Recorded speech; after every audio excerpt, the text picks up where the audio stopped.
Can you tell us a bit about Top Dog and what attracted you to the film in the first place? Myself, I've known Dougie Brimson, the writer, for quite a few years. We did a film, Green Street, together. And so we kept in contact, and he called me one day and said, let's have a pint in Soho. And he was telling me about a book he had that he wanted to develop and make into a feature. So I said to him, I know just the person for you to do that with. So we sat down with Jonathan Sothcott. And then luckily, Jonathan's good friends with Martin, who was in LA at the time. So we had a few Skype chats, and Martin, you know, luckily for us, agreed to come on board.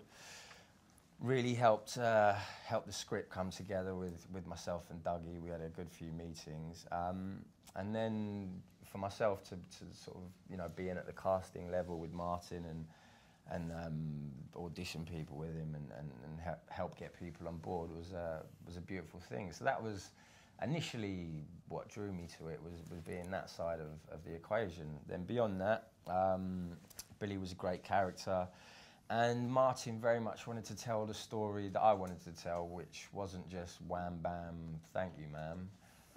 It was wham bam, go home, see the wife, deal with that, lie, don't lie, and then knock-on effects behind closed doors, and that was very much the film Martin wanted to tell. Okay. Martin, you've worked both sides of the camera. Does that help when you're dealing with actors? Is there like a... Absolutely. You know, when I'm acting personally, I love being directed by a director that has acted before. I think what you understand more than anyone else is, apart from everything, you understand the stresses and strains that the actors are going through. You understand, you almost understand their heartbeat and their heart rate, and because you've been through it yourself, you know, those moments before you deliver your first line, and you try and make them as comfortable as possible.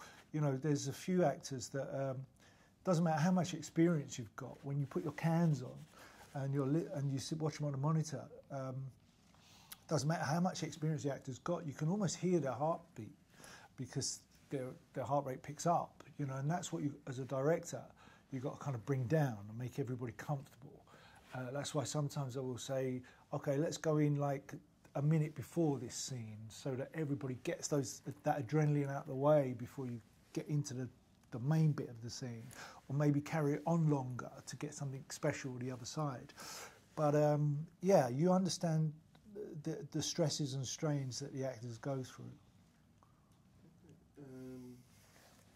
What do you think the attraction to football hooliganism is to the viewer? What the attraction is, I think I think it's not about the attraction of being a football hooligan films. I think it's about because I don't think this is particularly a football hooligan film as such. You know, I think it's a piece of drama, which is what we're trying to make. You know, a piece of kitchen sink drama. It's like Leo said earlier. It's what happens behind the closed doors that's the most interesting bit. It's a performance film for me. But I think there's a dark side in all of us that we're never allowed to tap into, that we all have to keep closed.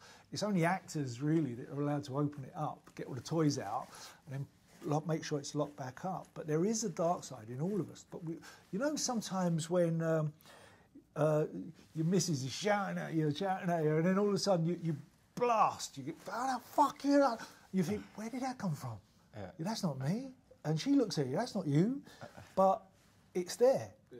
And that's, I think, is in all of us. Yeah. I think as well, actually, thinking about it, I think, you know, like, it's such a big thing in this country, the football hooliganism, for many a year, and it's clearly died down, you know, thank God it has died down.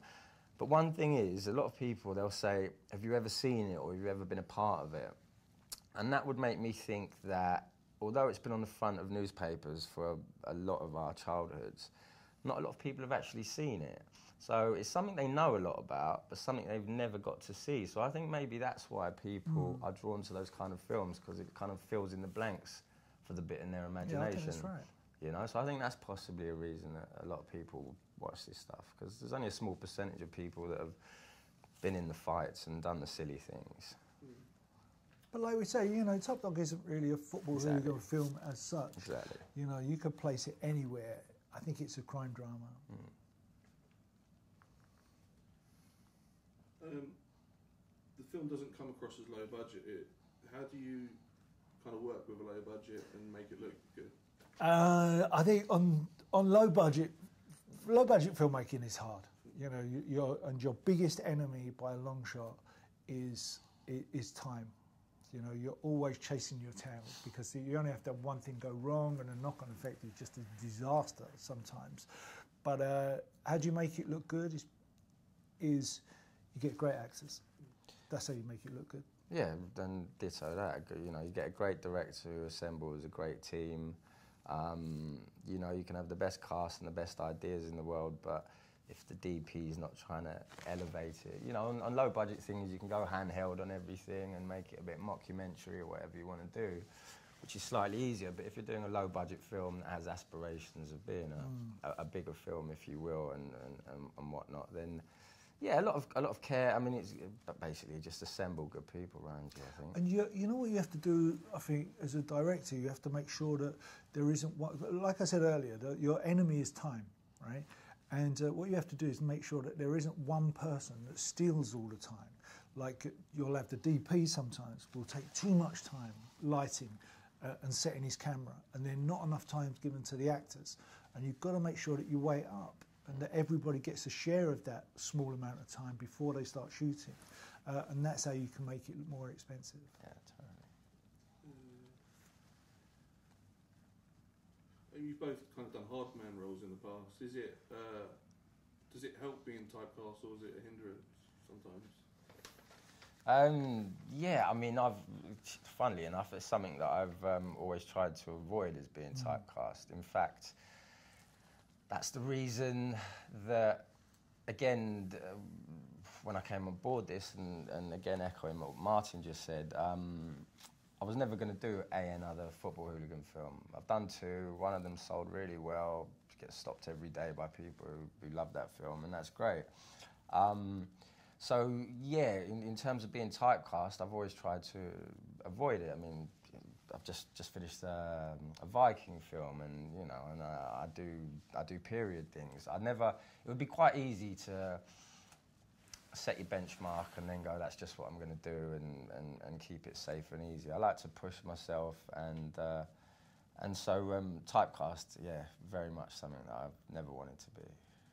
I mean, typecast isn't really the actor's problem. Typecast is a problem that generates, I think, from casting directors. You know, they see you do one thing really well, and they want a bit of it. So everyone wants you to be in their film because you've done it well before, and you know, your casting directors aren't stretching themselves enough, maybe.